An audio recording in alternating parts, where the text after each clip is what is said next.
Hello everybody, I'm KC and welcome to another edition of Let's Talk About. Today, let's talk about Halloween. I love Halloween. It's one of my favorite holidays. And one of my favorite things to do on the days leading up to Halloween is watch some of my favorite shows experience the holiday for themselves. This was originally going to cover animated and live action shows, but the roster filled up so quickly with the animated shows that I made this an animation exclusive list. Maybe we'll cover live action shows next year. But for now, let's go over my top 12 favorite animated Halloween specials. Why top 12? Because there's so many great ones. You really only expect me to pick 10? Let's start off with...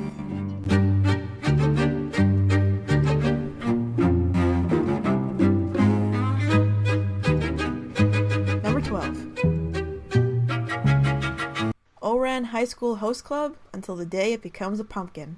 I realize this is kind of a weird choice, and your enjoyment of this episode will come down to whether or not you like the show, which I know some people don't. While I agree this show is far from perfect, I do get a kick out of it, and this episode is no exception. Ouran High School has a contest to test the courage of their fellow students on Halloween night. For the most part, everything is par for the course in this show. Hikaru and Kaoru want quality time with Haruhi, Tamaki is jealous and drags the rest of the host club into it, and Haruhi could care less. But here, Haruhi is busy helping their cowardly classmate make it through the night. Even the twins are willing to help him after they get to know him. From there, hijinks ensue. The host club is filled with great characters, so all you have to do is put them in a new environment, and they will create something funny, entertaining, and even sometimes heartwarming. Putting these characters in the middle of one of the most insane nights of the year guarantees you a good time, especially when they get Nikozawa involved. Yeah, if you're familiar with the show, you know they wouldn't dare make a Halloween special without including him. There's also some stuff about Kaoru alluding to relationships in the host club changing now, or something. I don't know, it's a subject for another day. Aside from that, it's a creepy, quirky episode that is a welcome addition to any Halloween night.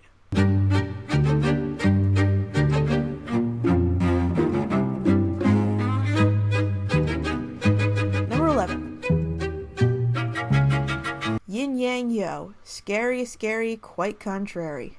This show seems to have been forgotten over the past few years, but I really enjoyed it, especially this episode.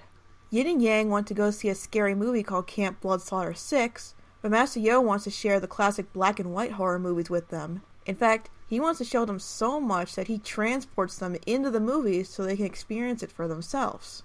The thing I love most about this episode is how well it captures both attitudes towards these old movies. Master Yo is enthusiastic about them and appreciates them for what they are, which was honestly my attitude towards them when I saw them. And boy did they capture how most kids react to these movies well. Yin and Yang spend almost the entire journey picking at how boring the creatures are and how bad the effects look. And then there's this joke when they get to a parody of King Kong.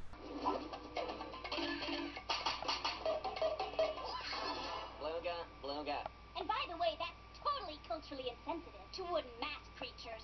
Nice. They tackle a lot of old black and white horror movies in this episode, and they even show that some of them can be scary. The last movie they wind up in has some of the best jokes in the episode, but I won't give that away here.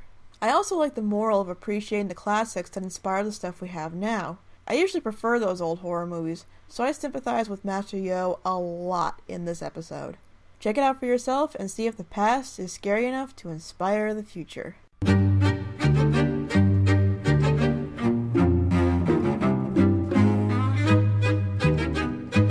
Number 10. Cat Dog, Cat Dogula. A fun Halloween special starring everyone's favorite sin against nature. With reports of possible vampire attacks, Dog is afraid to go trick-or-treating. Cat finally convinces him it's fine, so they go out anyway. Trick-or-treating during a montage with a song that's way catchier than it should be. I'm not kidding, this song won't leave your head for a while. However, those reports turn out to be true, as Dog is bitten by a Spanish vampire tick named Nosferachos, I couldn't make this stuff up if I tried, and becomes a vampire himself, which raises even more questions about Cat Dog's crazy anatomy since Cat isn't affected by this bite, but whatever. The rest of the episode is Cat trying to figure out how to fix Dog, while running away from an angry mob that is slowly being turned into vampires themselves. This is an episode that has a great atmosphere. It does feel like there are great stakes.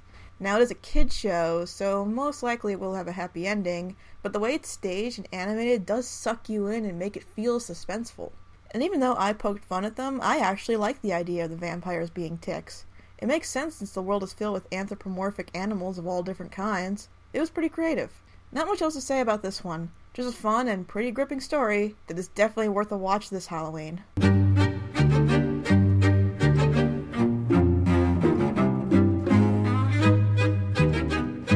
Number 9. My Little Pony, Luna Eclipsed.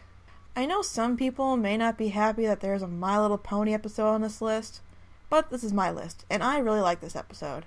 Now, technically, this episode focuses on an MLP-specific holiday called Nightmare Night, but look at it. It's Halloween. Actually, one of the things I like about this episode is the story behind Nightmare Night. For those who don't know, the story of Nightmare Night focuses around a villain from equestrian history called Nightmare Moon, who tried to bring eternal night to the world. The story of Nightmare Moon has been twisted to fit a scary story they tell the kids. It's the perfect story you tell a kid to scare them. They wear costumes to hide from her and offer her statue candy so she doesn't eat them. A statue that has never been seen before and will never be seen again. Well, who cares? Here she is now. Yeah, Princess Luna, formerly known as Nightmare Moon, returns to Ponyville for the first time since she was reformed back in the pilot episode. But because of her last appearance, everyone is afraid of her, including Pinkie, who screams and runs away whenever she sees Luna. All Luna wants to do is enjoy the holiday with the locals, but after being gone for 1,000 years, she's kind of out of touch with new customs.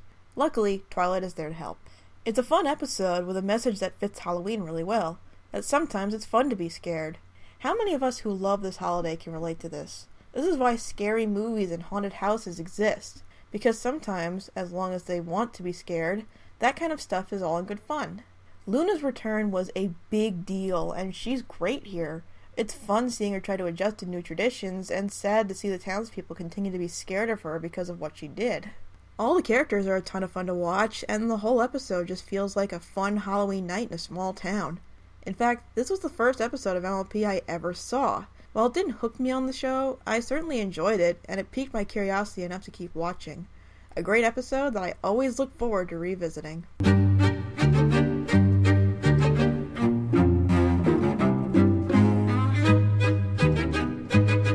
Number 8. Jimmy Neutron, Nightmare in Retroville. It was a tough choice between this and the Fairly OddParents special, Scary Godparents, since, they're the exact same plot. But I eventually picked this one. Jimmy helps Carl and Sheen look like real monsters for Halloween. Turns out he was a little too good at it and turns them into actual monsters. The machine also accidentally turns Jimmy's dad into the monster of Frankenstein. So with him, a werewolf, and a vampire running around, you know you're in for a good time. What follows is a story filled with wonderful atmosphere and great jokes and satire. There are too many funny and satirical moments focused around the classic Universal monsters and their movies to count. And once they get Cindy and Libby mixed up in the madness, it just gets sillier and sillier. Also, Andrea Martin as Miss Fowl reciting the Wolfman poem and the Young Frankenstein reference gave this one a couple extra bonus points for me. Again, there's not much else to say here, but I highly recommend it. If you're in the mood to laugh at some classic monsters, then this is a special worth checking out.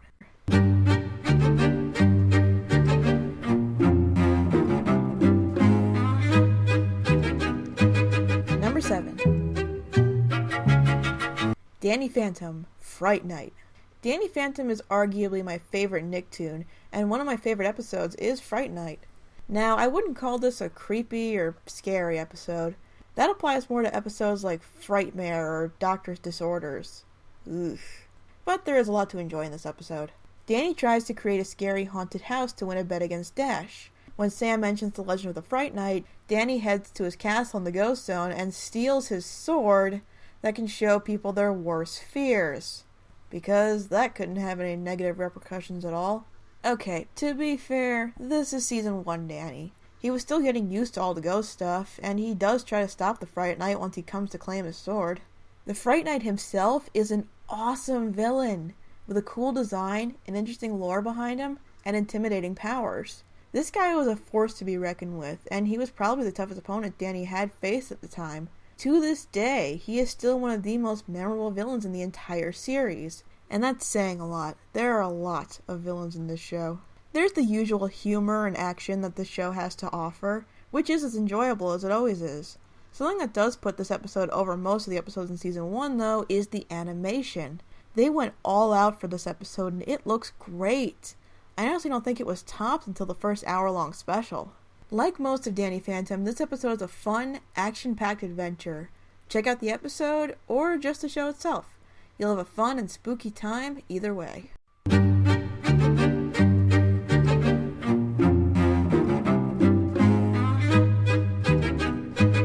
Number 6.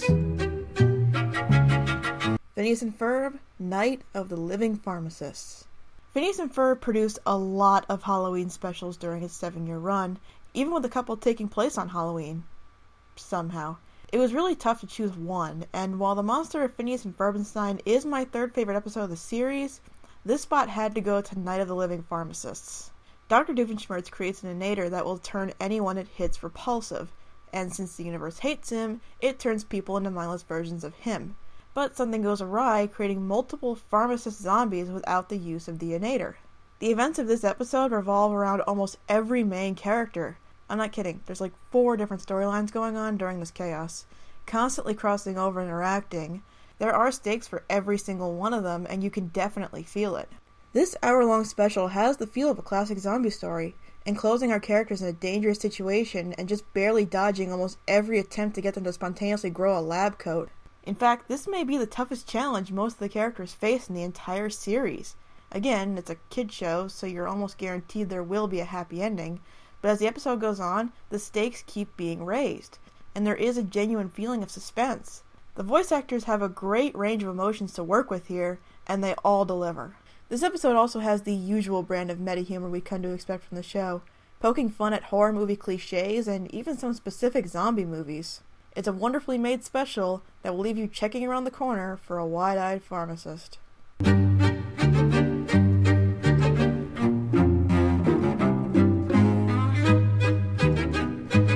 Number 5. Billy and Mandy's Jacked Up Halloween. Yeah, no Halloween special list would be complete without this one. With a premise like having the Grim Reaper be your best friend for eternity, naturally there were some high expectations for the Halloween special of the grim adventures of Billy and Mandy. Luckily, it delivered, with the same brand of insanity and offbeat humor we've come to expect from the show. When Billy wonders why people play tricks on Halloween, Grim tells the story of a prankster called Jack-O-Lantern who once actually tricked Grim, which, if you've seen the show, you know that's really not hard to do. It's a clever twist on the stingy Jack tale, and Jack himself not only has a cool design with that pumpkin head, but he's also played by comedian Wayne Knight. Knight brings a lot to this performance, and gives the character we don't get to spend that much time with a lot of personality. And like I said, the animation, action, and jokes are just as insane as the rest of the show. The climax is probably the most insane, with Mandy and Jack engaged in a war of pranks. Everyone has praised this special, and it's arguably the most memorable episode of the entire series. And for good reason. Jacked Up Halloween cranks everything the show does right up to 11. If you want to see what all the fuss is about with this weird little show, this is definitely a special worth checking out.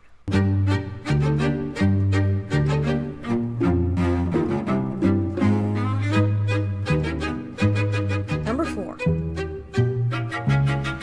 El Tigre, The Grave Escape. Now, technically, this one isn't a Halloween special. Since El Tigre takes place in Mexico, this episode focuses on Dia de los Muertos, or the Day of the Dead. But from what I know about the holiday, it seems well represented here. Though that's probably not surprising, since the creator of El Tigre went on to direct and co-write the Book of Life. Manny is reluctant to celebrate the Day of the Dead with his family. But before it can become a really big deal, Santana of the Dead creates a giant monster to destroy Miracle City. During the battle, Manny and Frida wind up trapped in the land of the dead. The only way out is to recruit his ancestors to help him. This is a great episode of the show overall, with more world building meeting more heroes and villains from the Rivera family, who are all great characters with cool designs. There's even an original El Tigre, who apparently has the same problem of choosing between good and evil that Manny does. Hopefully Manny didn't meet the same Jekyll and Hyde fate after the series ended. Like I said, this isn't a traditional Halloween special, but focuses around the concept of a different holiday. But that's something that makes it so enjoyable. The Land of the Dead is really cool and creative, and the message of respecting your family is something anyone can take away from it. The action is fun and engaging, though that's the norm for the show, and there are some great jokes. I could point some out, like this one. But Mandy, no one has ever survived the blitz.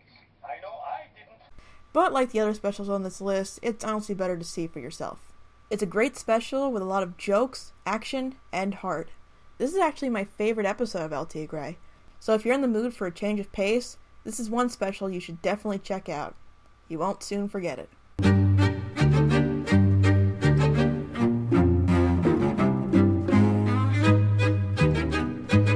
Number 3.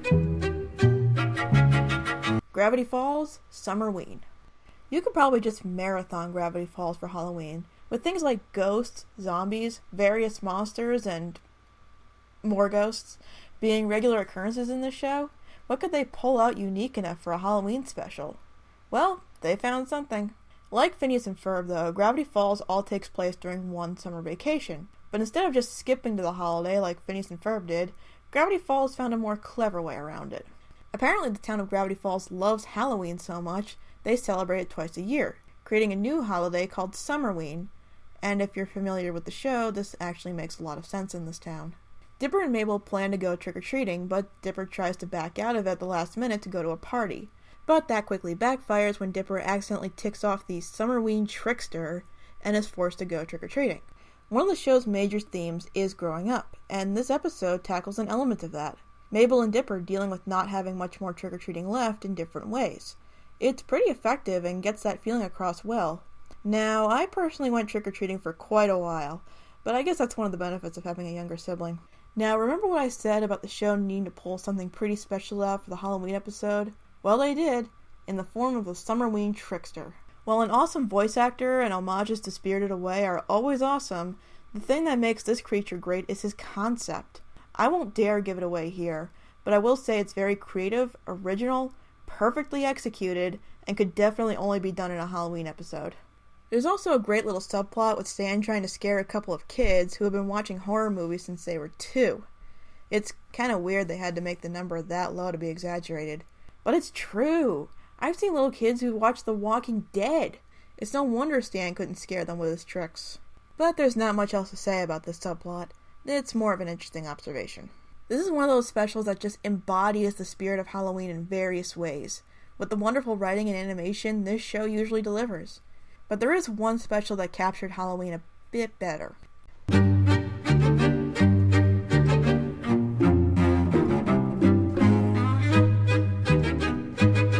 Number 2. It's The Great Pumpkin, Charlie Brown. Again, you all knew this one was coming, but how could it not be here? Much like the Peanut specials before and after it, this special is a classic for a reason. Like the rest of the Peanut specials, this plot is simple but very effective, with everyone finding different ways of enjoying Halloween, whether it's going trick-or-treating, going to a party, or waiting in a sincere pumpkin patch to wait for a great pumpkin to leave you presents. Okay. The focus of the characters having these experiences is where the strength of the special comes from. There's a group of kids and a beagle having fun on Halloween, in a charming and well-written way. Snoopy's story in this is just a fun little side plot of pretending to defeat the Red Baron. Some people might consider this padding, and you can make a very strong argument that it is, but Snoopy is just dripping with personality here that I always loved it. I don't think I need to say much else. You've all seen it, you probably all love it. It's a special that does a wonderful job of capturing being a kid on Halloween. So, what could be number 1? Well, you may be surprised. And my number 1 favorite Halloween special is... Mickey's House of Villains. This direct-to-video Halloween special has a lot to enjoy. This is basically an extended episode of the Disney show House of Mouse, where Mickey ran a nightclub with the other main Disney characters and having various other Disney characters as guests. Now, I could have just put one of the Halloween episodes of House of Mouse on here, but I went with House of Villains because it's an extended episode. House of Mouse's format has a main plot going on in the club while playing new and classic Disney shorts. With this extended special, you pretty much get all of those great shorts in one big special.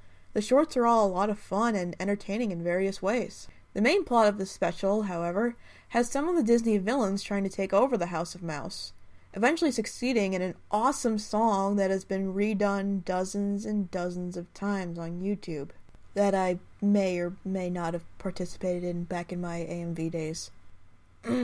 This is here more for quantity than quality. There is a lot going on in this special, and it has a lot to offer, with classic animated heroes facing the spookiest things this time of year has to offer over decades of animated content. This is one of the first Halloween specials I look for every year, and I always enjoy watching it. So if you want to see almost every Disney character get involved in the madness of Halloween, this special is the perfect place to start. So, those are my top 12 favorite animated Halloween specials. For some of your favorites on the list, let me know in the comments. Until next time, have a spectacularly spooky Halloween, and I will see you guys next time.